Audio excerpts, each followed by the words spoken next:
Say his name again. I dare you.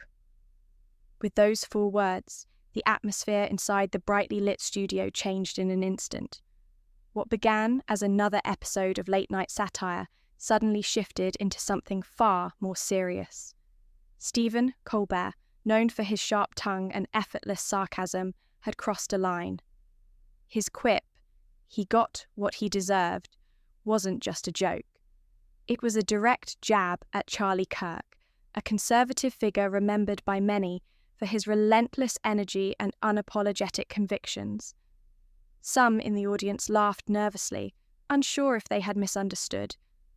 But for Caroline Levitt, sitting in the wings, there was no doubt. Colbert's comment was personal. Caroline, dressed in a dark navy suit and wearing a modest silver cross, carried herself with quiet resolve. When the cameras turned on her, she didn't flinch. Colbert greeted her with mock sympathy, dismissing Kirk as someone who played with fire. But Caroline interrupted before he could continue. Leaning forward, her voice cutting through the silence, she challenged him. "Say his name again." The studio froze. For once, Colbert, the master of quick retorts, found himself at a loss. This was no longer a battle of wits. Caroline wasn't playing his game. She was fighting for dignity, for memory, for honor. Colbert eventually repeated Kirk's name, this time laced with exaggerated disdain. He painted Kirk as a reckless provocateur whose downfall was inevitable. His forced laughter echoed awkwardly in the tense room. But Caroline didn't waver. She reached into her blazer, pulled out a folded paper, and placed it squarely on the desk. "These are his last words," she said firmly. "A message he wrote the night before he died. Private, unpublished until now." The audience hushed. Colbert shifted in his seat, visibly unsettled, muttering something about drama. Caroline didn't blink. "No, you tried to turn his life into a punchline. I'm giving him back his voice." At that moment, the energy of the studio transformed. The laughter and applause that usually carried Colbert's show faded into silence. The power balance had shifted. Caroline wasn't just a guest, she was his equal, perhaps even his reckoning. And as she prepared to read Kirk's final words, one question lingered for everyone watching. Was this still late-night entertainment? Or had the nation just witnessed a moment of truth too raw to ignore? "You laugh. I bury my friend." The line cut through the studio like a blade. What had started as a battle of wits now carried the weight of something much heavier: grief, loyalty, and defiance. Caroline Levitt stood tall beneath the hot lights, a steady presence in a space usually ruled by punchlines and applause. She had just read aloud from Charlie Kirk's final words. "I never once bent for approval. I lived for truth, not for applause. And if my words outlast me, let them resonate in the halls they tried to shut down." The words weren't dramatic flourishes. They were raw, unpolished, and painfully sincere. For Caroline, they weren't lines on paper. They were a vow, one she now carried in front of millions. When Colbert tried to dismiss her grief as too emotional, she didn't falter. "Is this how you deal with uncomfortable truth, Stephen? Cut to black when things get too real?" she asked. The late-night host's trademark smirk wavered. His attempt to remind the audience, "This is a comedy show, not a funeral," landed flat. Caroline rose slowly from her chair. Not in anger, not for theatrics, but with the quiet authority of someone who refused to let mockery pass as truth. She met Colbert's gaze head-on and declared, "You sat there behind that desk and mocked a man who gave his life for this country's voice. A man who fought with words, while people like you only fight with smirks." The silence that followed was deafening. Even the audience, so often eager for cues to laugh or clap, stayed frozen in their seats. Then Caroline pressed harder. "Ever served your country, Stephen? she asked, his voice dropped. No. Ever stood at the grave of someone punished just for speaking their truth? She continued. Again, no. Her reply was sharp and final. Then don't talk about what someone deserves. The tension in the room was unbearable. Colbert, for once, had no retort. His usual arsenal of sarcasm and quick wit failed him. He fumbled with his cue cards, gripping them like a shield, but the cameras captured everything. His unease, her control. Caroline turned to the audience, speaking now to the nation beyond the studio walls. You don't have to agree with him, but mocking his death to get likes? That's not wit, that's rot. The producer signalled frantically to cut away, but the broadcast stayed live. The balance of power had shifted completely. Colbert's stage was no longer his, it belonged to Caroline. And then, in one final act that seemed to still the air itself, she reached into her blazer. The audience held its breath. Even Colbert stiffened. In her hand was a letter, frayed at the edges, the creases worn from being unfolded too many times. She raised it slowly, deliberately, as if lifting something sacred. It was Charlie Kirk's last letter to her. Then, why are they crying? Caroline's question hung in the air like a verdict. The camera panned across the audience, and there it was, a single tear tracing the cheek of a woman in the front row. The laughter that usually carried Colbert's show had been replaced with silence, heavy and unyielding. Moments earlier, Caroline had read aloud from Charlie Kirk's final letter, written after yet another wave of death threats. The words were not for television, not meant to make headlines. They were intimate, written to her in the shadow of fear, but filled with courage. Caroline, they want us quiet, but we don't raise our voices to be loud. We do it so others know they're not alone. If I fall, don't stop. If they laugh, speak louder. If they lie, read the truth out loud. The audience wasn't hearing a political statement. They were hearing a man's last call to conviction. And Caroline, her voice steady though her hands trembled, was determined to honour it. Folding the letter carefully, she placed it on the desk between her and Colbert. It didn't look like paper anymore. It looked like evidence. You mocked a man who bled conviction, she said quietly, her eyes locked on him. A man who didn't need a desk, a teleprompter, or applause to speak the truth. Colbert leaned back, visibly unsettled. It's just a comedy show, Caroline. People come here to laugh. Caroline nodded slowly, her reply razor-sharp. Then, why are they crying? The control room hesitated. Should they cut to commercial? But the producers, sensing the storm already igniting online, kept the cameras rolling. Twitter lit up. YouTube clips spread instantly. Within minutes, the confrontation had eclipsed international news. Caroline turned back to Colbert, her voice steady, her words deliberate. You said he got what he deserved. You think that's bold? No, Stephen, that's cowardly. He tried to retreat behind humour. It was just a joke. Stop hiding behind that word, Caroline shot back. Satire has substance. Satire challenges power. What you did was mock a man who can't defend himself because it was easy and because it was safe. The silence deepened. Colbert, usually quick on his feet, clutched his cue cards but didn't speak. He had nothing.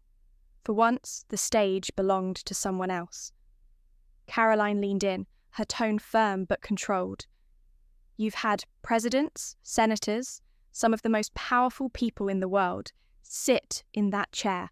Yet the only man who truly rattled you was a 30-something conservative who fought with words sharper than your punchlines and lived by convictions you'll never understand.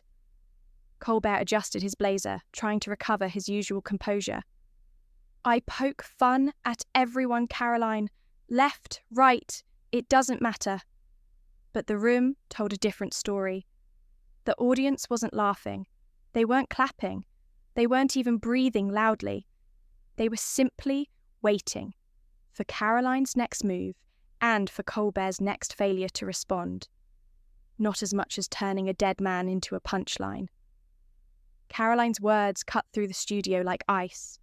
The silence that followed was absolute. No clapping, no laughter, no awkward shuffling in seats. Just stillness. She stood tall, her posture unyielding, her voice steady but edged with steel. You choose your targets carefully, Stephen. You don't joke about those who pay your bills. You don't mock your own. You save your sharpest lines for the ones who threaten your little bubble. The audience wasn't watching a late-night segment anymore.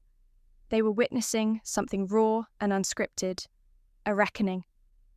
Karoline's voice carried the weight of conviction as she continued. Charlie Kirk never needed this stage, never needed your approval or applause. He lived and died speaking truth, without lights, without cue cards. And while you turned truth into entertainment, today truth stood here. Colbert forced a laugh, but it came out hollow, brittle. That's a bit much, don't you think? Karoline didn't flinch. Not as much as mocking a man's death for ratings. The temperature in the room seemed to drop. The bright set, designed for laughter and levity, now felt suffocating. Even Colbert, usually the master of this arena, sat still, visibly struggling to reclaim control. Karoline pressed forward. Do you even know what Charlie died doing? Colbert shrugged uncomfortably. I saw something online. A rally, maybe? Her response was swift. No. He wasn't at a rally. He wasn't campaigning. He was in East Palestine, holding the hand of a grieving father who lost his daughter to chemical exposure, while your friends in Washington looked the other way. Colbert's smirk faltered. That's tragic, of course. Don't pretend to care now, Karoline snapped. Not after you mocked him. The audience, once primed for easy jokes, sat frozen. The tension was thick, almost unbearable. This wasn't entertainment. It was confrontation, unscripted and unstoppable. Karoline stepped closer, her presence commanding. You say Charlie was just another talking head. But while you sat behind this desk, he was in forgotten towns, raising money for veterans, helping families put food on the table, fighting for people left behind. He was in the dirt, not behind a desk. Behind the cameras, producers scrambled. The control room urged Colbert to change the subject, to move on, to cut to commercial. But there was no escape. The cameras kept rolling, and Karoline wasn't letting go. Her voice rang out, deliberate and sharp. You think truth belongs to people in suits with crowds trained to laugh on cue. But truth isn't performance. It's sacrifice. It's standing firm in the fire when everyone else runs away. She turned to the camera, her gaze piercing straight through the lens. Charlie stood in that fire. And if you're watching at home, ask yourself this. Do you want to be remembered for cheap laughs, or for showing up when it mattered? The silence that followed was heavier than anything the show had ever aired. Even the lights, once glaring and commanding, seemed dimmer. If I die doing this, at least I'll die telling the truth. When Karoline read that line aloud, the audience gasped. It wasn't a punchline, it wasn't a debate. It was a gut punch, raw and undeniable. Colbert shifted in his chair, his trademark grin long gone. I didn't know him the way you did, he said, his voice subdued, almost apologetic. Karoline's reply was instant. No, you didn't want to. She folded the letter carefully, treating it like something sacred. Then she locked eyes with Colbert. That line, she said, has aged better than your punchlines ever will. The studio murmured, unsettled. Was this still a late-night broadcast, or had the cameras stumbled into something far more profound? Colbert tried to recover. Look, Karoline, I never meant to... To what? She snapped. To mock the memory of a man whose death you trivialized for views. For the first time in years, Colbert had no comeback. His wit, usually razor-sharp, faltered. Caroline pressed forward, her voice steady and unflinching. You sneer from your ivory tower while real America bleeds in silence. You think it's edgy to ridicule the very people who build this country. A single clap rang out from the back row, hesitant, then faded into nothing. The audience knew they weren't part of a performance anymore.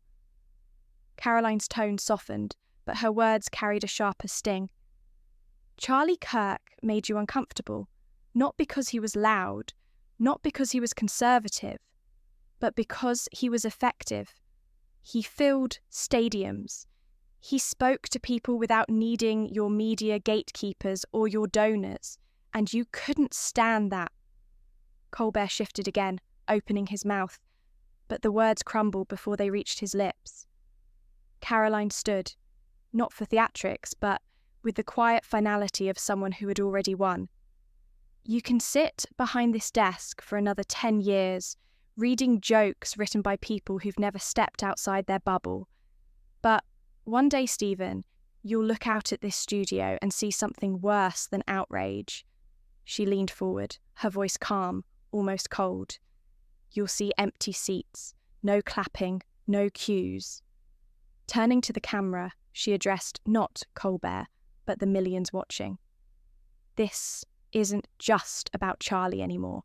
It's about what happens when we let cheap one-liners rewrite the legacies of people who stood for something real. She didn't wait for applause. She didn't need it. Caroline stepped away from the desk, each footfall echoing through the silent studio. Colbert sat frozen, gripping the edge of his desk as if it could hold him together. Behind the glass, producers exchanged uncertain glances. No countdowns, no signals. Just stunned silence. The audience remained still. No one reached for a phone. In the third row, an older woman dabbed her eyes with a tissue. The silence was louder than any applause, thicker than any laugh track. And as Caroline walked off stage, she didn't take that silence with her. She left it there, hanging over Colbert and his show like a shadow that would not lift. She was right. The words came not from a politician, not from a pundit, but from the sound technician at the back of the studio, a man whose job was to stay invisible. His quiet voice pierced the silence. Charlie stood for something, and you mocked him when he died. Colbert froze. The cue cards in his lap slipped from his grip. His trademark smirk was gone. Then another voice joined in, a young man from the crowd. What happened to you, Stephen? And from the front row, an older woman wearing a small flag pin added softly, Charlie had courage. You have a desk. The room collapsed into silence again, but this time it wasn't Caroline speaking. It was the people. Backstage, Caroline remained steady. She handed the folded letter to her assistant with a simple order. Scan it. Publish tonight. Every word. There were no dramatics, no breakdowns, just purpose. Meanwhile, on stage, Colbert stumbled. Well, folks, lively discussion, huh? He muttered, forcing a laugh that echoed awkwardly against the stillness. But there was no applause, no response. The audience wasn't with him anymore. Within minutes, raw studio footage hit social media. Uncut, unfiltered. Millions watched as Caroline's words reverberated across timelines. Hashtags surged. First, Shuck Charlie was right, then a sharper blow. You have a desk. In the back seat of her car, Caroline typed out 5 words. Letter drops at midnight. Kech. At the stroke of 12, the scan of Charlie Kirk's handwritten letter went live. No edits, no soundtrack, just his unfiltered words in ink. The caption was simple. This wasn't just a goodbye, it was a warning. The internet erupted. Within 10 minutes, the post had over 1 million views. By dawn, it had become a phenomenon. Celebrities reposted it without commentary. Veterans, athletes, and senators echoed his words. In Phoenix, an overnight mural began to take shape. If my death becomes a joke to them, let it be the last joke they ever make without consequence. That line became the anthem of a movement. It appeared on posters in Dallas, banners in Detroit, and signs carried by families of the fallen. Charlie's words no longer belonged to him alone. They had entered the bloodstream of the nation. At 12:30 a.m., Caroline followed up with a video recorded in her car. No makeup, no lighting, no teleprompter, just her face illuminated by the dashboard glow. Her voice was steady, her tone solemn. "You mocked a dead man on national television," she said, "but you didn't just mock him. You mocked millions of Americans who feel unseen, unheard, and disposable. So let me make one thing clear." Read it aloud. Caroline's command landed like a gavel in the silent studio. She slid the folder across the desk toward Colbert, her eyes never leaving his. Inside was the transcript of Charlie Kirk's final speech, the one Colbert's show had ignored, the one that now demanded to be heard. Colbert's laugh was forced, brittle. "I don't think that's—" Caroline cut him off, her voice sharp as glass. "You said he got what he deserved. Now let America hear what he actually said before they decide what he deserved." The audience sat frozen. No laughter, no applause, just stillness so heavy it seemed to press down on everyone in the room. With visible reluctance, Colbert opened the folder and began to read. His voice trembled just slightly. "Freedom is not a gift from government. It is a responsibility passed down through generations. If we fail to defend it, we don't lose a party, we lose a civilization." The words filled the air, solemn and weighty.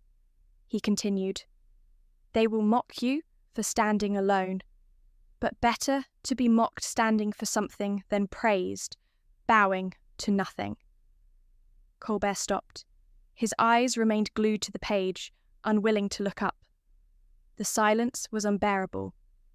Caroline leaned in, her voice low but unyielding. "You turned a patriot's death into a punchline, and now all you've got is dead air." Then she stood. No theatrics, no raised voice, just a steady, commanding presence. Facing the camera, she delivered her final words with calm conviction. "Stephen Colbert wants you to believe this movement is dying, but the only thing dying here is his influence." She didn't wait for applause. She didn't need it. Caroline walked off the set with quiet certainty, leaving Colbert slumped at his desk and the studio gripped by silence. Within minutes, the clip exploded across social media. It wasn't confined to partisan circles. It spread everywhere. Headlines blazed across major outlets. Colbert, silenced by Charlie Kirk's final words. Caroline Leavitt ends the Late Show's smirk era. What had begun as a confrontation was now something larger. A movement. Caroline's words weren't just a rebuttal to mockery. They had crystallized into a rallying cry. And while Colbert's team scrambled behind the scenes, drafting statements and cancelling segments, the tide was already unstoppable.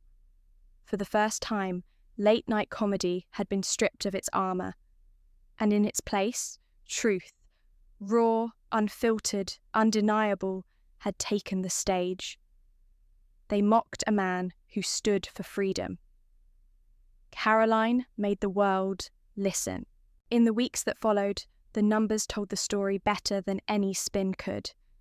Colbert's ratings collapsed, down nearly 50%. Sponsors withdrew. Former fans flooded phone lines, not with laughter, but with anger, asking how they had ever cheered for a joke that now felt so hollow. Caroline, meanwhile, never returned to the studio. She didn't have to. Her confrontation had already carved itself into the public memory, not through theatrics or bitterness, but through unwavering resolve. The power of the moment wasn't in volume. It wasn't in applause. It was in the unshakable clarity of truth. Sometimes, the loudest voices are silenced, and sometimes It's the quiet truths, spoken without compromise, that shake entire foundations. Colbert had tried to deliver just another line. Caroline turned it into silence. His stage, once a playground for mockery, became a courtroom. And in that courtroom, she wasn't performing. She was delivering justice. The lesson wasn't for Colbert alone. It was for every viewer, every citizen who wondered if truth could still cut through the noise. Caroline proved it could. And now the question lingers, reaching beyond the bright lights of a late-night set. When the next laugh comes at the expense of conviction, when the next truth is mocked, will we remember what followed after?